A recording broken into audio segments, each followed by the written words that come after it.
Welcome back, ladies and gentlemen, to another episode of Double A Entertainment. While I was making my video for my top 20 favorite films of all time, I realized that there's actually a number of films that I must have watched at least dozens of times that I really wanted to talk about, but never got the opportunity to.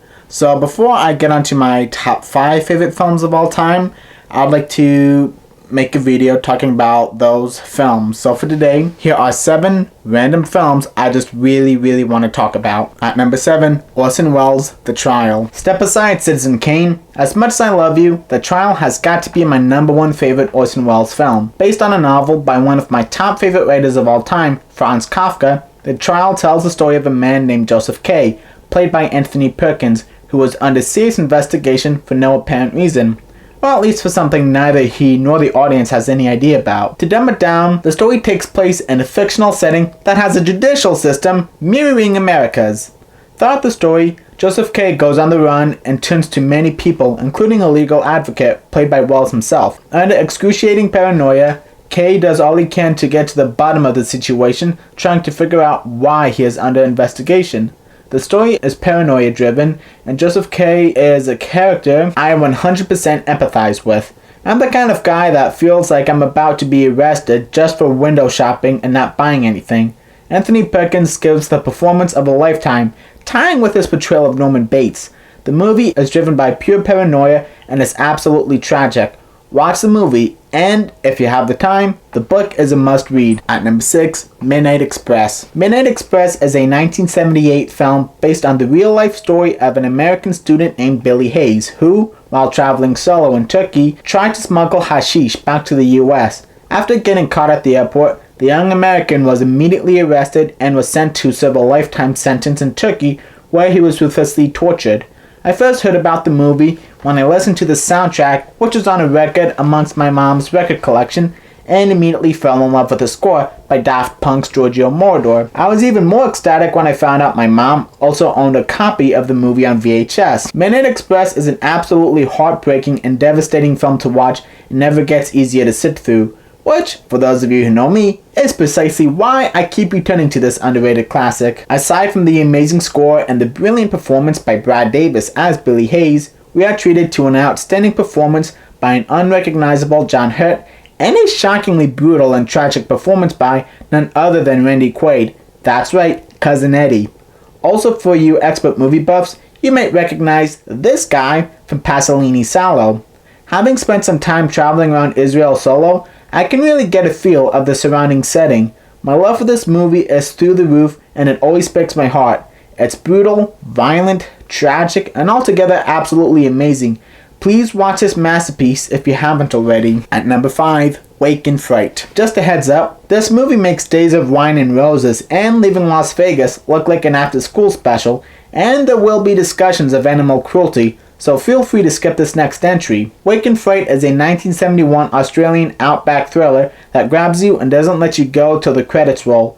Gary Barnes stars as John, a doomed upper-class school teacher who only teaches so he can work his way out of a debt. One night, after having a few too many beers, he gambles away his entire savings and has no way of getting back home to his girlfriend in Sydney. Over the weekend, he befriends an alcoholic doctor, played by Donald Pleasence. Without a penny to his name and no place to sleep, John is dragged into a world of binge drinking, and I emphasize binge, and kangaroo hunting, which leads to the incredibly controversial scene. Before I continue, I'd like to explain that in Wake in Fright, about halfway through the film, there is a long, drawn-out sequence where we do see a live kangaroo hunt, and it is horrific. However, unlike Cannibal Holocaust, director Ted Kotcheff only obtained the footage after he was invited to go on a kangaroo hunt strictly for capturing live footage, and that was requested by Australia's Animal Rights Society in hopes of shocking audiences into protesting kangaroo hunting.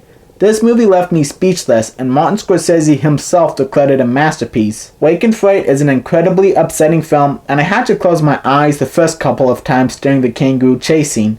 That being said, if you can handle it, it is another underrated classic, so check it out, you won't regret it. At number 4, The Little Girl Who Lives Down the Lane. I first saw this hidden gem on TV when I was cooking and cleaning in the kitchen, and needless to say, not much was accomplished that day. Although this film was often categorized as a horror film, it's more of a dark and twisted coming-of-age romance. Jodie Foster stars as Rin, a 13-year-old girl who lives by herself in a house being rented by her father.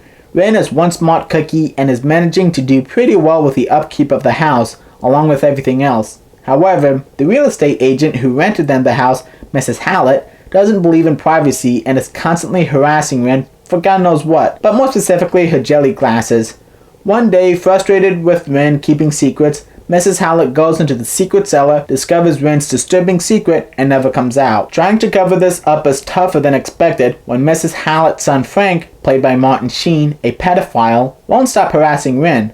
But one day, Rin befriends a fellow outsider named Mario. The two hit it off and Rin lets Mario in on a secret so he can help her. The little girl who lives down the lane is a coming-of-age love story unlike any other, and doesn't think twice before adding really tragic and fucked up plot points. The music is breathtaking, the scenery is pure nostalgia, and well, it's just a really great underrated hidden gem. At number 3, American Psycho. Based on the incredibly controversial and overall fucked up novel by Bret Easton Ellis, American Psycho is a dark and bleak satire revolving around an incredibly wealthy 1980s yuppie named Patrick Bateman, played by Christian Bale, with fierce and terrifying brutality.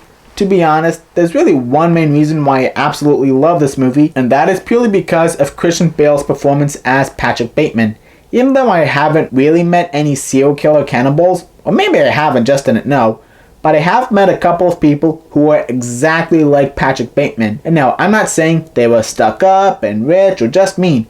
I mean, these people walked, talked, acted, and even sounded exactly like Patrick Bateman. And needless to say, they spooked me and I didn't like being around them that much. Every time I watch this movie, I think of them and get a kick out of it, and always think of whether or not they do in fact murder colleagues and keep severed heads in their fridges. American Psycho is a brutal satire on yuppie culture, the upper class, misogyny, and all that jazz. And by the way, I wasn't joking when I said the book was graphic. I love all that is scary and shocking and graphic, but goddamn, Bret Easton Ellis is seriously fucked up. At number 2, Lost River. Holy shit, why aren't more people talking about this 21st century masterpiece?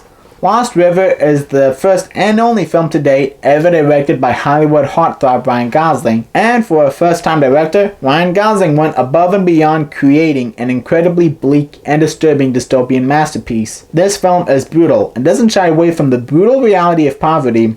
Christina Hendricks stars as Billy, a single mother of two who's struggling to keep a roof over the heads of her two boys while in poverty.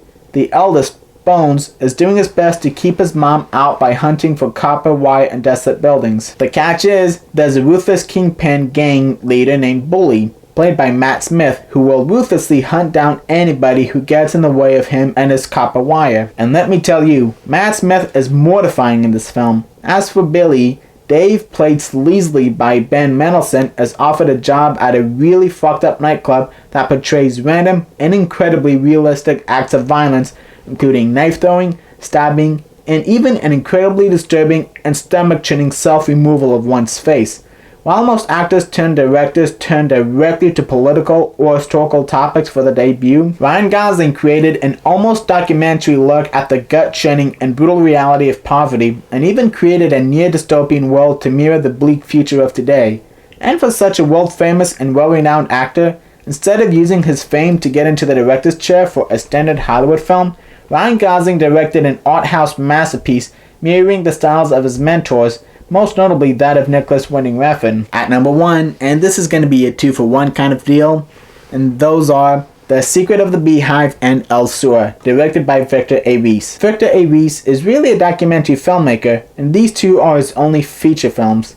In both films, Victor A. Reese shows a real knack for focusing on the most mundane aspects of the everyday life of a child, and makes it somehow the most interesting thing possible, showing us the simplicity and curiosity churning around the mind of the children, turning their thoughts and creativity into a whole new direction. His films are driven by the simplicity of nostalgia, offering viewers in-depth views on the beauty of simplicity as well as the dangers. Although his final film, El Sur, which was released in 1983, is considered incomplete, it's still a sheer masterpiece along with his 1973 film, The Spirit of the Beehive. In both films, you can expect state-of-the-art cinematography, simplistic yet whimsical and heartfelt storytelling, and multi-dimensional characters. Thank you so much for watching this, and let me know in the comment section down below if you have seen any of these films and what you thought of them.